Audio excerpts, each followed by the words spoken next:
Hi hello welcome back to my channel. ನೋಡಿ, ನಾನಿವತ್ತು ನಮ್ಮ ಅಜ್ಜಿ ಮನೆಗೆ ಹೋದಾರಿಂದ ಒಂದು ಸ್ವಲ್ಪ ದಾಸವಾಳ ಕಟ್ಟಿಂಗ್ ತಂದಿದ್ದೆ.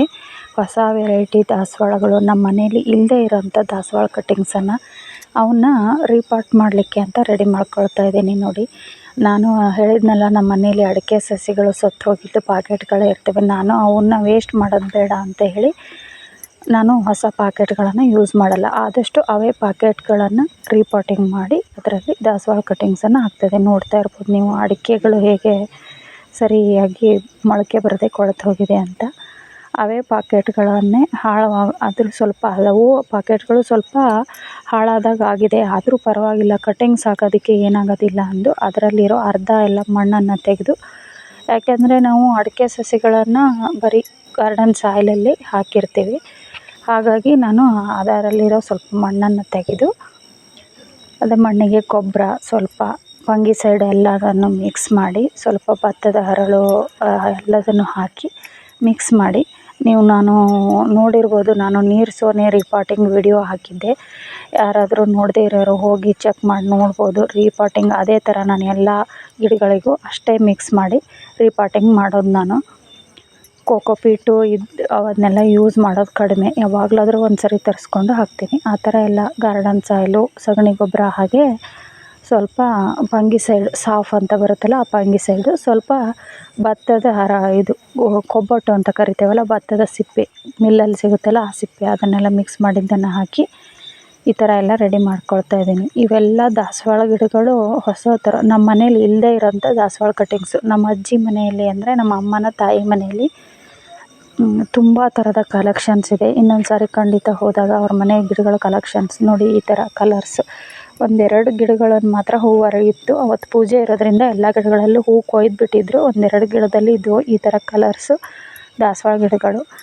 ಇನ್ನೂ ಒಂದು 4 ಥರ ವೆರೈಟಿ ದಾಸವಾಳ ಗಿಡಗಳನ್ನು ತಂದಿದ್ದೆ. ನೋಡಿ, ಈ ಥರ ನಾ ತಂದಿರೋ ದಾಸವಾಳ ಕಟ್ಟಿಂಗ್ಸನ್ನು ಈ ಥರ ಎಕ್ಸ್ಟ್ರಾ ಇರೋ ಎಲೆಗಳನ್ನೆಲ್ಲ ಕಟ್ ಮಾಡಿ ಆಮೇಲೆ ಕಟ್ಟಿಂಗ್ಸನ್ನು ಹಾಕ್ತೀನಿ. ತುಂಬ ಎಲೆಗಳಿದ್ದರೆ ಗಿಡಗಳು ಚೆನ್ನಾಗಿ ಚಿಗುರೋದಿಲ್ಲ. ಆದ್ದರಿಂದ ನಾನು ಈ ಥರ ಎಲ್ಲ ಕಟ್ಟಿಂಗ್ಸ್ಗಳಲ್ಲಿರೋ ಎಕ್ಸ್ಟ್ರಾ ಎಲೆಗಳನ್ನೆಲ್ಲ ತೆಗೆದು,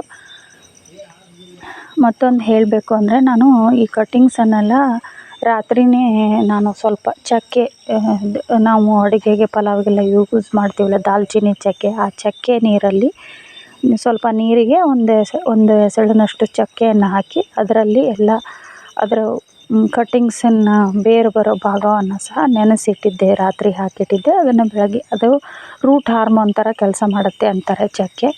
ಹಳ್ಳಿ ಕಡೆ ಎಲ್ಲ ರೂಟ್ ಹಾರ್ಮೋನು, ಕೋಕೋಪೀಟು ಅದನ್ನೆಲ್ಲ ಯೂಸ್ ಮಾಡಿ ಪಾಟ್ ಮಿಕ್ಸಿಂಗ್ ಮಾಡೋಕ್ಕಾಗೋದಿಲ್ಲ ಎಲ್ಲ ಟೈಮ್ನಲ್ಲೂ. ಹಾಗಾಗಿ ನಾನು ಇದ್ದಿದ್ದರಲ್ಲೇ ರೂಟ್ ಹಾರ್ಮೋನ್ ಆಗಿ ಚಕ್ಕೆನ ಉಪಯೋಗಿಸ್ತಾರೆ ಅಂತ ಯಾವ ಯೂಟ್ಯೂಬ್ ವಿಡಿಯೋದಲ್ಲಿ ನೋಡಿದ್ದೆ. ಅದಕ್ಕಾಗಿ ಚಕ್ಕೆ ನೀರಲ್ಲಿ ಸ್ವಲ್ಪ ಹೊತ್ತು ನೆನೆಸಿಟ್ಟಿದ್ದೆ. ಈಗ ನೋಡಿ, ಈ ಥರ ಎಲೆಗಳನ್ನೆಲ್ಲ ಫುಲ್ ತೆಗೆದು ಕಟ್ಟಿಂಗ್ ಮಾಡಿ, ಸುಮಾರು ಒಂದು 10 ಕಟ್ಟಿಂಗ್ಸ್ ಇದ್ದಿದ್ದು ದಾಸವಾಳದ್ದು. ಹಾಗೆ ಸ್ವಲ್ಪ ಜಿರೇನಿಯಮ್ ಗಿಡಗಳು ನನ್ನ ಹತ್ರ ಇರೋವೆಲ್ಲ ಹೋಗಿಬಿಟ್ಟಿದ್ದು. ನೋಡಿ, ಈ ಥರ ಎಕ್ಸ್ಟ್ರಾ ಕಟ್ಟಿಂಗ್ ಮಾಡಿದ್ದ ಎಲೆಗಳನ್ನೆಲ್ಲ ನಾನು ಪಾಟ್ ಮಿಕ್ಸ್ ಮಾಡೋ ಮಣ್ಣಲ್ಲಿ ಮುಚ್ತಾ ಇದ್ದೀನಿ. ಯಾಕಂದರೆ ನೆಕ್ಸ್ಟ್ ನಾ ಪಾಟ್ ಮಿಕ್ಸಿಂಗ್ ಮಾಡೋದ್ರೊಳಗೆ ಅವೆಲ್ಲ ಎಲೆಗಳು ಕೊಳೆತು ಗೊಬ್ಬರ ಆಗಿರುತ್ತೆ.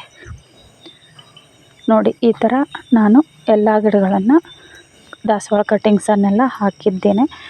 ನೋಡಿ, ನಂತರ ಅವನ್ನ ನಾನು ಈಗ ಒಂದು ಸ್ವಲ್ಪ ಮಳೆ ಬರುತ್ತೆ ಮತ್ತು ತುಂಬ ಬಿಸಿಲು ಬಿಡ್ತಾಯಿದೆ. ಹಾಗಾಗಿ ಆಗ್ತಾನೆ ಕಟ್ಟಿಂಗ್ಸ್ ಹಾಕಿದ್ದವನ್ನ ತುಂಬ ಬಿಸಿಲಿರೋ ಜಾಗದಲ್ಲಿ ಇಡಬಾರ್ದು. ಹಾಗಾಗಿ ನಾನು ಒಂದು ಸ್ವಲ್ಪ ಜಾಗದಲ್ಲಿ ಗಿಡಗಳಿಗೆ ಜೆಟ್ಟಿಂದ ನೀರು ಹಾಕಲಿಕ್ಕೆ ವ್ಯವಸ್ಥೆ ಮಾಡ್ಕೊಂಡಿದ್ದೀನಿ. ಹಾಗಾಗಿ ನಾವು ಮನೆಗೆ ನೀರು ಬೇಕಾದಾಗ ಮೋಟ್ರ್ ಆನ್ ಮಾಡಿದಾಗ ಜೆಟ್ ಇರೋದ್ರಿಂದ ಅಲ್ಲೆಲ್ಲ ನೀರು ತಾನೇ ನೀರು ಬರ್ತಾ ಇರುತ್ತೆ. ಹಾಗಾಗಿ ನಾನು ಆ ಜೆಟ್ ಇರೋ ಜಾಗದಲ್ಲಿ ಎಲ್ಲ ನಾನು ಕಟ್ಟಿಂಗ್ಸ್ ಹಾಕಿದ ಪಾಕೆಟ್ಗಳನ್ನು ಇಟ್ಕೊಳ್ತಾ ಇದ್ದೀನಿ. ಯಾಕಂದರೆ ಕೆಲವೊಂದು ದಿನ ಮಳೆ ಬರದೆ ಬರೀ ಬಿಸಿಲು ಬಿಟ್ಟಾಗ ನಾವು ನೀರು ಬಿಟ್ಕೊಂಡಾಗ ಅಲ್ಲಿ ಜೆಟ್ ನೀರು ಬೀಳ್ತಾ ಇರುತ್ತೆ. ಹಾಗಾಗಿ ಅವುಗಳಿಗೆ ದಿನಾಲೂ ನೀರು ನಾನು ಹಾಕೋ ಅವಶ್ಯಕತೆ ಇರೋದಿಲ್ಲ. ಹಾಗಾಗಿ ನೋಡಿ, ವಿಡಿಯೋ ಇಷ್ಟ ಆದರೆ ಖಂಡಿತ ಲೈಕ್ ಮಾಡಿ. Thank you for watching. Bye.